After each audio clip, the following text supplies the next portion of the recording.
आज के प्रोग्राम के आगाज़ में तो बांग्लादेश की सूरत हाल के ऊपर बात करेंगे और फिर पाकिस्तान के अंदर जो सियासी मामलात हैं उसको भी साथ रिलेट करेंगे। बांग्लादेश में ये सिचुएशन जो डेवलप हुई पिछले चंद रोज़ के अंदर, इसकी बुनियाद हसीना वाजिद ने कई साल पहले रखनी शुरू कर दी थी। जैसे ही उनको इक़्तिदार मिला तो उन्होंने अपोजिशन की जितनी जमातें हैं उनको क्रश करने की पॉलिसी अपनाई। खालिदा ज़िया हो या जमात इस्लामी के सरकर्दा बाद ज़ईफ़ुल उमर लोग जिनको जेलों में और कैदोबंद की सोबतें बर्दाश्त करना पड़ी, वो सारा इसी पॉलिसी का हिस्सा था। कईयों को फांसी के फंदे पर चढ़ाया गया और छोड़ा नहीं उन्होंने अपना एक भी सियासी मुखालिफ जो उनके ख़िलाफ़ आवाज़ उठा सके। और ये सिलसिला चलता रहा भारत की मांग पर। भारत इस प्रोसेस को बैक कर रहा था और उनकी फ़ौज भी इस प्रोसेस को इनिशियली सपोर्ट करती रही। लेकिन एक हद होती है, जब आप जुल्म हद से बढ़ जाए तो अवाम सड़कों पर आती है और अवाम का रद्द-ए-अमल नागुज़ीर था। सूनर और लेटर आना ही था, ये हो नहीं था सकता कि ना आए। सिर्फ it was just a matter of time कि उसका आगाज़ कब होता है। ट्रिगर उसके लिए ख़ुद हसीना वाजिद ने प्रोवाइड किया। जॉब कोटाज़ के ऊपर जो उन्होंने पॉलिसी रखी कि 71 के साने में जो अवामी लीग के साथ थे वो तो सारे जॉब कोटाज़ के हकदार और बाकी बांग्लादेशियों को उन्होंने दूसरे दर्जे का शहरी करार दे दिया। तो उसके रद्द-ए-अमल में स्टूडेंट्स जो थे वो सड़कों के ऊपर आए और स्टूडेंट्स को क्रश करने की पॉलिसी, अगर उसकी ओवरऑल माइंडसेट आपको देखना हो कि बांग्लादेशी साहब का वज़ीर-ए-आज़म का माइंडसेट क्या था, तो माइंडसेट ये था, उन्होंने कहा ये सारे दहशतगर्द हैं। अल्फाज का चुनाव तो किए, ये सारे दहशतगर्द हैं, इनको कुचल दिया जाए। तरीका क्या अपनाया? उन्होंने यूज़ ऑफ फोर्स किया। जो सिविलियन आर्म्ड फोर्सेस थी उनको हुक्म दिया कि इनको क्रश किया जाए। 300 से ज़ायद उसके अंदर हलाकतें हुई। इंटरनेट बंद कर दिया, सारी सोशल मीडिया ऐप्स बंद कर दी। उसका नतीजा ये था कि लोगों में रद्द-ए-अमल कम होने के बजाय उसमें शिद्दत आई। पहले से ज़्यादा तादाद में लोग सड़कों के ऊपर मौजूद थे और आखिर में एक ऐसी स्टेज आई कि आज वो बांग्लादेशी आर्मी चीफ, बांग्लादेशी फ़ौज कहना चाहिए, एक इंडिविजुअल का डिसीजन नहीं होता। जब ऐसी स्टेज आ जाए कि आपको एक सिविलियन हुकूमत को चलता करना हो तो पूरी फ़ौज उसके अंदर शामिल हो जाती। उन्होंने ये फ़ैसला लिया और 45 मिनट्स हसीना वाजिद को दिए गए। तकरीर करने की इजाज़त मांगी, उससे भी इनकार किया गया और उनको स्पीच रिकॉर्ड करने की इजाज़त नहीं मिली। बांग्लादेशी आर्मी ने उनको एक सहूलत दिया कि उनको सेफ़ पैसेज दिया। एक मिलिट्री हेलीकॉप्टर के ऊपर उन्होंने बांग्लादेश छोड़ने में आफियत समझी और जाए पनाह कहाँ ढूंढी, वो भी एक एम्बैरसिंग रिपोर्ट है। जो अभी तक की इतलात ये हैं कि उन्होंने पहले अगरतला जाने का फ़ैसला किया, फिर दिल्ली में लैंड किया और अभी एक इंडियन टीवी चैनल है रिपब्लिक टीवी जो ये रिपोर्ट कर रहा है कि उनकी एयरपोर्ट के ऊपर ही, एयरबेस के ऊपर ही अजीत डोवल के साथ मुलाकात जारी है और हो सकता है कि उनकी अगली मंजिल जो है वो या बरतानिया हो या अमेरिका हो या कोई और मुल्क हो, क्योंकि शायद भारत उसको सियासी पनाह के ऊपर वहाँ जाए पनाह प्रोवाइड करने से गुरेज़ करे। गुरेज़ क्यों करे, उसकी भी पीछे एक लंबी हिस्ट्री है कि बाज़ जो इंडियन स्टेट्स बांग्लादेश से बॉर्डर करती हैं वहाँ अलहदगी की तहरीकें चल रही हैं और हसीना वाजिद कई सालों के साथ भारत को सपोर्ट करती थी उन तहरीकों को क्रश करने के लिए। लॉजिस्टिकल सपोर्ट जो थी वो भारतीय सरजमीन से, बांग्लादेशी सरजमीन से उन भारतीय रियासतों को जाती थी ताकि इंडियन आर्मी उन तहरीकों को काबू कर सके। ये वो सूरत हाल है जिसको इंडिया नहीं चाहेगा कि जो भी हुकूमत वहाँ बरसरे इक़्तिदार आती है हसीना वाजिद के बाद, उनसे इतने तनाव वाली कैफियत या इतने बुरे तल्लुकात पैदा कर ले कि ये उनका रास्ता बंद हो जाए। नई हुकूमत क्या करेगी? क्या वो पाकिस्तान के साथ वैसा ही मुखासमाना रवैया अपनाएगी जैसे हसीना वाजिद का था? मेरा नहीं ख्याल है, क्योंकि हसीना वाजिद एक्सट्रीमिस्ट माइंडसेट की या एक बदले वाली जो सोच होती है ना, उसके अंदर वो आग जल रही होती है, वो वाली कैफियत उसके ऊपर हावी रही। 2009 से वो इक़्तिदार में थी लेकिन उसके अंदर तब्दीली हमने नहीं देखी।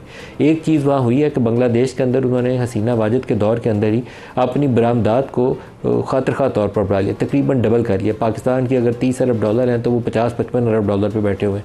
ये वो तरक्की है जो बांग्लादेश को सपोर्ट करती है। लेकिन एक डिक्टेटोरियल रिजीम जिसने पूरी अपोजिशन को क्रश कर दिया, वहाँ पर एक खाना जंगी वाली कैफियत पैदा कर दी, पोलराइजेशन पूरी सोसाइटी में पैदा होगी।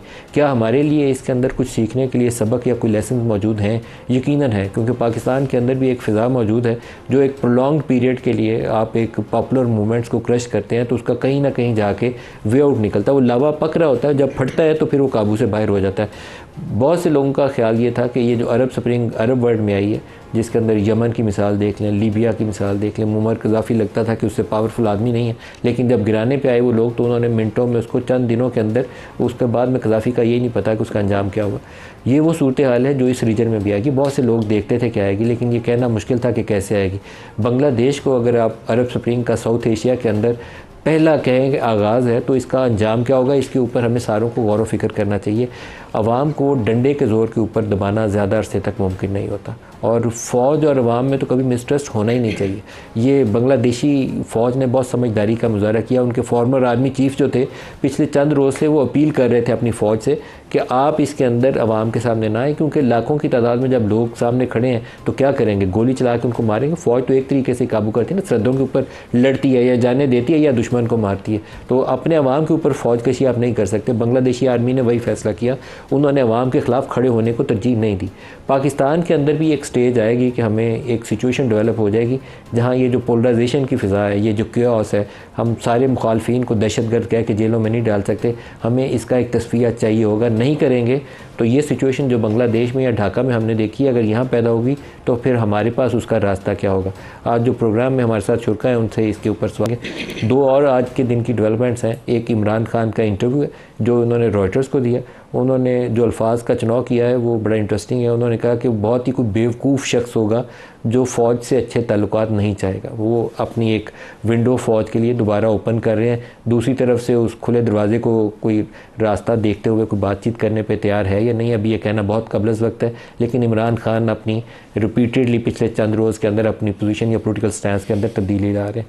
फ़ौज की तरफ से आज DGISPR की प्रेस कॉन्फ्रेंस थी। आज यौम इस्तेसाल कश्मीर भी है। 5 अगस्त 2019 जब भारत ने एक गस्बाना जो आपका कब्ज़ा पहले ही है उसको स्पेशल जो स्टेटस था कश्मीर की खसूसी हैसियत थी वो इंडियन कॉन्स्टिट्यूशन के अंदर वो शिकें ख़त्म कर दी, तो उसके हवाले से आज उन्होंने इजहार ख्याल भी किया। अपने पैनलिस्ट का आपसे तारुफ़ करवा दूँ, डॉक्टर तारिक फजल चौधरी साहब हैं हमारे साथ इस्लामाबाद स्टूडियोज़ में। बैरिस्टर वलीद इकबाल साहब हमें पाकिस्तान तहरीक इंसाफ से ज्वाइन करेंगे। इसके अलावा जनरल गुलाम मुस्तफ़ा साहब हमारे साथ हैं। सबको प्रोग्राम में खुश आमदीद कहते हैं। जनरल गुलाम मुस्तफ़ा, आपसे आगाज़ करूँगा। बांग्लादेशी सूरत हाल जहाँ फ़ौज के पास अब एक वाज़े दोराहा था, उनको एक चॉइस लेनी थी कि वो क्या करते, हसीना वाजिद के या उसके बेटे के इसरार के ऊपर लोगों के ऊपर चढ़ दौड़ते या हसीना वाजिद को चलता कर देते। उन्होंने दूसरा रास्ता अपनाया, लोगों को एम्ब्रेस किया। उन्होंने कहा कि लोगों के हम साथ हैं, लोगों से फासला नहीं है। आप इसको कैसे देखते हैं? बड़ी इंटरेस्टिंग डेवलपमेंट है इस पूरे रीजन के हवाले से, आप इसको कैसे देखते हैं? देखिए, एक तो बड़ा वाज़ेह है कि बांग्लादेश में जब अवाम ने महसूस किया कि उनके साथ जो कुछ भी हो रहा है वो उसको पसंद नहीं कर रहे, तो अवाम खड़े हो गए उसके लिए। और अवाम का खड़ा होना हुकूमत के लिए नमा फिक्रिया होना चाहिए। हसीना वाजिद गुज़श्ता जितने भी उनका दौर रहा है उसमें इस्तेसाल तो बड़ा एक छोटा सा लफ्ज़ है जो इस्तेमाल करेंगे आप उसमें। उन्होंने बाकायदा लोगों को बेगुनाहों को फांसी के तख्ते पर चढ़ाया, बड़ा इस पर फ़ख्र किया उन्होंने। और जिसकी वजह से एक जो राइट विंग जो उनका नासिर थे वो पहले ही उनके बहुत ख़िलाफ़ थे और उन्होंने कई दफ़ा इसका मुजाहरा भी किया। तो अब जो सूरत हाल बनी है इसमें तो ये तो बड़ा वाज़ेह है कि फ़ौज पाकिस्तान के पास फ़ौज जो बांग्लादेश की फ़ौज है उनके पास तो रास्ता और कोई नहीं था। अवाम के सामने, जैसा आपने कहा अपने इब्तिदाइये में, बिल्कुल अवाम खड़ी नहीं हो सकती। अवाम के सामने फ़ौज कभी खड़ी होना चाहिए ही नहीं है। और जब भी कहीं अवाम का या फ़ौज का आमना सामना होगा तो बहुत नुकसान सबका होगा। ख़ास तौर पे उस मुल्क का अगर ये बांग्लादेशी फ़ौज अवाम के सामने खड़ी हो जाती तो खून खराबा भी होना था और जो अभी चांस है कि वो अपने आप को रिकवर कर पाएंगे वो चांस बिल्कुल ख़त्म हो जाता। तो बदकिस्मती ये है कि हम इस बात को किस तरीके से देख रहे हैं। हमें देखना ये चाहिए कि फ़ौज पाकिस्तान के दरमियान जो अवाम के दरमियान जो फ़ैसला पैदा करने की कोशिश की जा रही है कि कौन से ऐसे अनासर हैं, क्या उनकी हम सरकोबी करने के लिए क्या तरीक़ेकार इख्तियार करना चाहिए, क्या एक ऐसा दाह अमल तैयार होना चाहिए जिससे ये मामलात यहाँ तक ना पहुँचे। मैं तो यहाँ तक भी कहने को तैयार हूँ कि DGISPR को ये प्रेस कॉन्फ्रेंस करनी पड़ रही है बार बार, इसमें मुझे हुकूमत नज़र नहीं आ रही हमारी। और ये जो एक वाइड है अवाम के दरमियान और आपको नज़र आ रहा है और हुकूमत के दरमियान। जी जनरल गुलाम मुस्तफ़ा, लेकिन आज बांग्लादेश की सूरत हाल देखते हुए आपको लगता नहीं है कि हमें अपनी पूरी जो स्ट्रेटजी है वो लोगों के हवाले से, अवाम के हवाले से, तहरीक इंसाफ के हवाले से, 9 मई के अंदर जो वाक़यात हुए उसके अंदर जो हमने पकड़ दकड़ की है उस हवाले से रीथिंक करनी चाहिए और एक रेड लाइन ड्रॉ करनी चाहिए। एक तो वो हार्डकोर एलिमेंट जिसमें आप फ़ौज के रिटायर्ड लोगों को कह सकते हैं कि वो तकसीम डाल रहे हैं कि उकसाया जाए, फ़ौज के आर्मी चीफ़ के ख़िलाफ़ कोई बगावत हो जाए, इस तरह की वो कैंपेन चलाते हैं उनके दरमियान में। और पॉलिटिकल वर्कर्स के दरमियान में, सियासी वर्कर्स की हमें तखसीस करनी पड़ेगी कि ये सियासी बुनियादों के ऊपर तहरीक इंसाफ के हमायती थे, नारे मार रहे थे, वो बंदा फ़र्क है या वो बंदा जो एक ऑर्गेनाइज तरीके से उकसा रहा है कि ये आर्मी चीफ़ के ख़िलाफ़ बगावत कर दो। क्या हमें ये तखसीस नहीं करनी चाहिए? नहीं तो फासला या फ़ौज के ख़िलाफ़ मिसट्रस्ट जो है वो अवाम में पैदा होगा, हमें इसकी फ़िक्र नहीं करनी चाहिए? हमें बहुत फिक्र करनी चाहिए। कोई फ़ौज अवाम की टोटल सपोर्ट के बगैर लड़ नहीं सकती। लड़ती है तो पूरी कौम लड़ती है, और फौज से उसके हाथ में, कौम के हाथ में एक हथियार इसे इस्तेमाल होना चाहिए। बिल्कुल आपकी बात सही है कि ये जो फासला पैदा करने की कोशिश की जा रही है, जो करने वाले जो अनासर हैं, ऐसे जो तमाम अनासर हैं जो हार्ड कोर, जिनका चाहे 9 मई से ताल्लुक है या दूसरे वाक़यात से ताल्लुक है, इन सब का और बाकी लोगों का हमें तस्वीर कर लेनी चाहिए थी और कर लेनी चाहिए। ये वो जगह है जहाँ पे मैं ये समझता हूँ कि हुकूमत वक्त का बहुत मेजर रोल होना चाहिए, और हुकूमत अपना रोल प्ले करते हुए नज़र नहीं आ रही। हुकूमत, मैं इसलिए बार बार हुकूमत का नाम ये ले रहा हूँ कि भाई आप देखिए, हमला तो करने वाले हमला कर रहे हैं, चाहे वो सोशल मीडिया के थ्रू कर रहे हैं, तकरीरों के थ्रू कर रहे हैं, राइटअप के थ्रू कर रहे हैं। उनको रोकने के लिए, अवाम के जहनों से ये बात निकालने के लिए कि भाई ये जो चीज़ है ये सही नहीं है, ये हुकूमत वक्त का काम है, क्योंकि वो एक मैंडेट लेके आई हुई है, उनका काम है ये बैठ के बात करना। ये और ये जो फौज जब ये बातचीत करती है तो लोग उसको किसी और नज़र से देखते हैं इसको सारे। DGISPR ने आज प्रेस कॉन्फ्रेंस के अंदर 9 मई के हवाले से जो उनकी पुरानी प्रेस कॉन्फ्रेंस थी उसका तज़किरा करते हुए कहा कि फ़ौज वहीं खड़ी है, फ़ौज के मौक़िफ़ में कोई तब्दीली नहीं। सुनिए वो मौक़िफ़ क्या था और उन्होंने कहा कि आज फौज का बड़ा वाज़ेह मौक़िफ़ है। जो 7 मई की ISPR की प्रेस कॉन्फ्रेंस थी उसमें यह बयान किया गया था, ना उसमें कोई तब्दीली आई है और ना ही आएगी।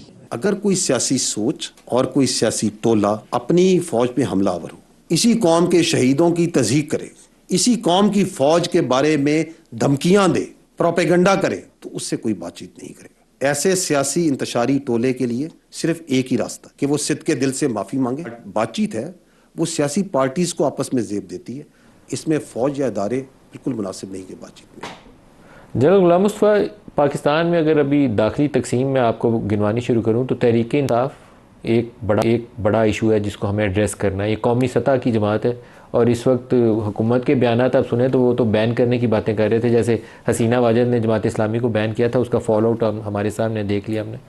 आप KP में चले जाएँ तो बेशतर KP का इलाका टेररिज्म की वजह से आपके लिए एक हॉस्टाइल सिचुएशन बना हुआ है। रात के बाद, शाम के बाद आप वहाँ बेशतर एरियाज़ में नहीं जा सकते।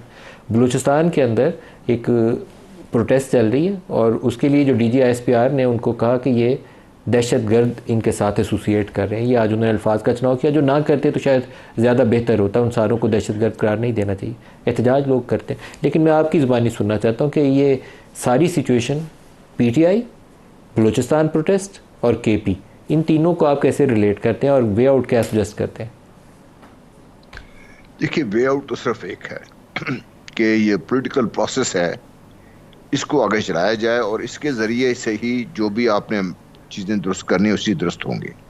9 मई में जो लोग भी मुलविस हैं, जो लोग जिन्होंने ये तोड़फोड़ की है या पाकिस्तान के मुख्तलिफ जो निशानात हैं या जहाँ पे शुहदा को किसी की तस्दीक का निशाना बनाया गया, वो चंद लोग हैं ऐसे, उनको पकड़ के सजा जरूर मिलनी चाहिए।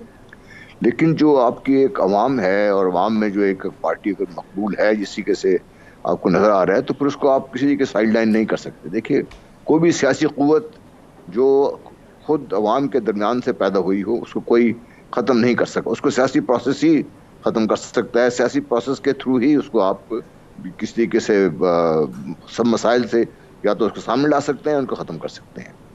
तो जब तक आप पॉलिटिकल प्रोसेस में जो हमारी, मैं इसलिए हुकूमत का नाम इसलिए ले रहा हूँ कि मेजर जिम्मेदारी हुकूमत की होनी चाहिए थी। हुकूमत को खुद आगे बढ़कर ये सारे जो मामलात हैं इनका जायज़ा लेकर एक वाज़ेह लाए अमल तैयार करके उसके ऊपर अमल करना चाहिए था। हुकूमत बाकी सब कुछ तो कर रही है, ठीक कर रही है, गलत कर रही है, उस पर हम बहस कर सकते हैं। जनरल गुलाम मुस्तफ़ा, आपको ये लगता नहीं है कि ये जो हाइब्रिड रिजीम का हमने पाकिस्तान में एक मॉडल इंट्रोड्यूस करवाया था इमरान खान के दौर में, PDM की हुकूमत में वो हाइब्रिड प्लस हो गया था और अभी शहबाज शरीफ की हुकूमत वो हाइब्रिड प्लस प्लस है, इसका बोझ चाहते ना चाहते हुए फ़ौज की जानिब जाता है। पता नहीं आप रिटायर्ड लोग हैं कैसे इसको देखते हैं, लेकिन आप अगर पब्लिक सेंटीमेंट या उसका रद्द-ए-अमल देखें ना मुख्तलिफ मसाइल के ऊपर, तो शहबाज शरीफ से ज़्यादा लोग इस्टेब्लिशमेंट की तरफ देखते हैं। आप क्या कहते हैं इसके ऊपर? जी बिल्कुल, मैं आपसे ये कह रहा हूँ कि सारा कोई डिफ्लेक्ट होकर आ तो फौज पे रहा है, इसलिए DGISPR बार बार आके जो बात कर रहे हैं, अपनी पोजीशन वाजे कर रहे हैं, उनको इस चीज़ की जरूरत पड़नी ही नहीं चाहिए थी।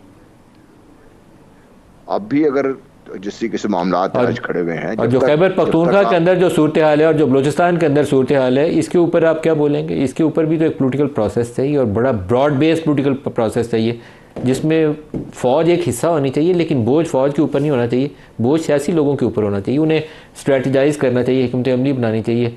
मुझे नहीं लगता कि हम इस तरह की सोच विचार कर रहे हैं। अफसोसनाक सूरत हाल मुझे तो नज़र आती है, लेकिन माजरत के साथ कोई लगता नहीं है ऐसा फोरम एग्जिस्ट करता है जहाँ बैठ के हिकमत अमली के ऊपर काम किया जा रहा है। जी बिल्कुल सही जी, मैं आपसे ये अर्ज कर था ना पहले कि आप हुकूमत में बैठे हुए हैं, चाहे वो बलूचिस्तान की हुकूमत है, केबी की हुकूमत है, फेडरल हुकूमत है, पंजाब की हुकूमत है, और जो हमारे एक बार इन सब के जो मजमूई मसाइल हैं उनमें से जो आपको प्रायोरिटाइज करना पड़ेगा। सबसे पहला प्रोसेस क्या है कि आपको पॉलिटिकल स्टेबिलिटी चाहिए, और पॉलिटिकल स्टेबिलिटी उसको देने के लिए फ़ौज पाकिस्तान को हिस्सा बनाए, जिसमें तारीख है हमारा उसका, लेकिन उनका मेन रोल उसमें ना अगर आप करेंगे तो सियासी लोगों का ही नुकसान होगा।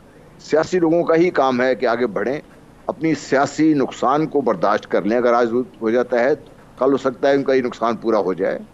तो इसलिए मैं समझता हूँ कि यह वो चीज़ है कि जो ये बोझ उठाना पड़ेगा, और ये बोझ जो हमारी सियासी लीडरशिप है उसको उठाना पड़ेगा, और वो उठाने को तैयार नज़र आ नहीं रही। जैसा आपने कहा ना, कोई ऐसा फोरम नहीं है जो मिलकर बैठ के कोई एक वाज़ेह हिकमत अमली तैयार हो, एक ऐसा बयानिया तैयार हो जिससे हम काम कर सकें। आज कश्मीर के बारे में देखिए, आप बात ही नहीं कर रहे इस बारे में। हम ये समझ ही नहीं रहे कि जो भारत ने आज से 5 साल पहले कदम उठाए थे, उससे नेक्स्ट स्टेज क्या होगी इसकी, और उस नेक्स्ट स्टेज में जो पाकिस्तान के अंदरूनी खलफशार है किसी भी लेवल का, किसी का भी है, उसको किस तरीके से हवा दी जा रही है, और क्यों हम उसको समझ नहीं पा रहे इसके। जनरल गुलाम मुस्तफ़ा, अगर इमरान खान कहता है कि मुझे बात करनी है, तो क्या फ़ौज का रद्दअमल क्या होना चाहिए? आज तो जो ऑफिशियल स्टेटमेंट है डीजी साहब की, वो तो यही है कि उस 9 मई वालों से कोई बात नहीं होगी, लेकिन क्या कोई रास्ता होना चाहिए, बैक चैनल, किसी ऐसे काबिल भरोसा शख्स को ड्यूटी लगाई जाए कि फासले कुछ कम करे? देख, होने चाहिए फासले, तो कम फासले होने चाहिए नहीं। अव्वल तो ये फ़ौज को क्या करना चाहिए, फ़ौज एज इंस्टीट्यूशन क्या रिस्पॉन्स देना चाहिए? देखिए, फौज एंड इंस्टीट्यूशन, मेरा अपना ख्याल ये है कि बैक चैनल बातचीत होनी चाहिए, ताकि एक तो ये है कि खान साहब जो बात कर रहे हैं क्या उस पर कायम रहेंगे, वो कोई गारंटीज दे सकते हैं इस चीज़ की, क्योंकि खान साहब के भी बयानात ने और उनके ख्यालात ने फिर कभी एक तरफ कभी दूसरी तरफ होता है। पहले उनको भी इसका भी पता होना चाहिए। साथ दूसरे, पाकिस्तान में ऐसी शख्सियात तो डेफिनेटली होंगी जो फ़ौज और PTI के दरमियान और इस तरीके से हुकूमत को भी बीच में लाए। देखिए, मैं इस बात से खबरी साहब से सद एहतराम इख्तराफ़ करता हूँ कि ठीक है, उनके वोट इतने नहीं होंगे, लेकिन वो अवाम की किसी हद तक नुमाइंदा तो हैं, चाहे वो पीस पार्टी है, चाहे वो नून लीग है या दूसरी जमातें हैं।